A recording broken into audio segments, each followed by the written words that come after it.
Assalamualaikum warahmatullahi wabarakatuh. Baiklah, di sini saya akan menceritakan sebuah kisah, yaitu kisah seorang nabi, di mana nabi ini memiliki mukjizat yang luar biasa, yaitu salah satunya bisa berbicara kepada hewan. Pasti teman-teman semua sudah tahu siapa nabi tersebut, bukan? Iya, betul. Nabi tersebut adalah Nabi Sulaiman. Di mana di sini saya akan menceritakan tentang kisah Nabi Sulaiman dan juga mukjizatnya. Yang sama-sama kita ketahui, Allah Subhanahu wa taala memberikan Nabi Sulaiman dengan mukjizat yang tidak dimiliki oleh nabi-nabi lain. Di antaranya Nabi Sulaiman bisa mengerti dan berkomunikasi dengan semua jenis binatang dan juga bisa memerintah angin. Dan bahkan beliau juga bisa berkomunikasi dengan jin dan bahkan bisa melihatnya, bahkan bisa juga memerintah jin tersebut.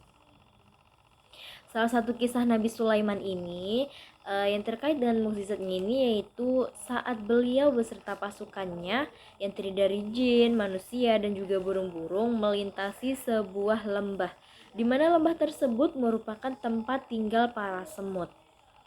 Saat para semut ini melihat pasukan dari Sulaiman melewati rumah-rumah mereka, salah satu semut pun berseru kepada semut lainnya, "Bersembunyilah wahai semut ke dalam rumahmu, karena Nabi Sulaiman dan juga pasukannya melintasi lembah kita. Jika kalian tidak bersembunyi, maka Nabi Sulaiman akan menginjak rumah kita dengan kakinya." Dengan demikian, dengan seruan semut tersebut, Nabi Sulaiman pun tersenyum pada dirinya sendiri dan berterima kasih, bersyukur kepada Allah Subhanahu wa taala yang telah memberikan semua mukjizat yang dia miliki. Kemudian dia memerintahkan kepada semua pasukannya agar berjalan dengan hati-hati agar tidak menginjak para semut-semut tersebut. Kisah ini terdapat dalam Quran surah An-Naml ayat 18 sampai 19 yang artinya Nabi Sulaiman dan pasukannya yang terdiri dari manusia, jin, dan burung datang ke sebuah lembah semut. Seekor semut berkata, "Hai semut, masuklah ke tempat tinggalmu agar kamu tidak dihancurkan oleh Sulaiman dan tentaranya, sementara mereka tidak menyadarinya." Maka Sulaiman pun tersenyum geli dengan ucapannya dan berkata, "Ya Tuhanku, izinkan aku untuk mensyukuri nikmat-Mu yang telah Engkau berikan kepadaku dan juga kepada kedua orang tuaku, dan melakukan kebajikan yang Engkau ridhoi. Dan masukkan aku dengan rahmat-Mu ke dalam jajaran orang-orang hamba-hamba-Mu yang soleh." Baiklah, itulah cerita singkat tentang kisah Nabi Sulaiman dan juga mukjizatnya.